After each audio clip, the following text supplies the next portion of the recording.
Hi guys, అందరూ ఎలా ఉన్నారు? నేనైతే దేవుని దర్శనాలు చేసుకుంటూ చాలా హ్యాపీగా ఉన్నాను. రీసెంట్గా చిన్న కాశీ వెళ్ళానండి. అదే చిన్న కాశీ అంటే మన మోర్తోట అనేది రేపల్లకు 10 కిలోమీటర్ల దూరంలో ఉంటుందండి ఈ శివాలయ టెంపుల్. ఇది దక్షిణ కాశీ అయినటువంటి శ్రీ గంగా పార్వతి సమేత ముక్తేశ్వర స్వామి దేవాలయం ఇది.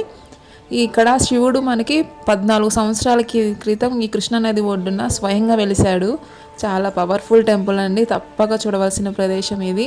చాలా పీస్ఫుల్గా, ప్రశాంతంగా, రిలీఫ్గా ఉంటుంది.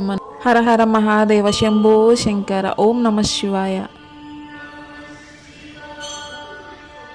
నార్మల్గా కార్తీక మాసంలో ఫుల్ రష్ ఉంటుందండి. కార్తీక మాసంలో మేము ఎప్పుడు వస్తుంటాము, గుడి ముందే దర్శనం చేసుకునే వాళ్ళము. ఈసారి అనుకోకుండా వచ్చాము ఫ్యామిలీతోటి.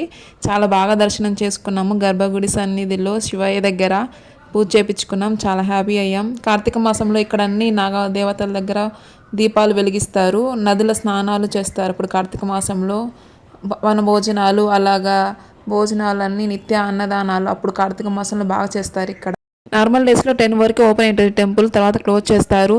బిఫోర్ కృష్ణా రివర్ ఫ్లడ్స్ వచ్చినప్పుడు చాలా బాగుందండి. ఇప్పుడు చాలా చేంజ్ అయిపోయింది టెంపుల్. ఒకసారి నేను ఫుల్ బ్లాగ్ పెట్టాను, ఒకసారి కింద ట్యాగ్ చేశాను చూడండి. నా వీడియో కనుక నచ్చితే ప్లీజ్ లైక్, షేర్, సబ్స్క్రైబ్.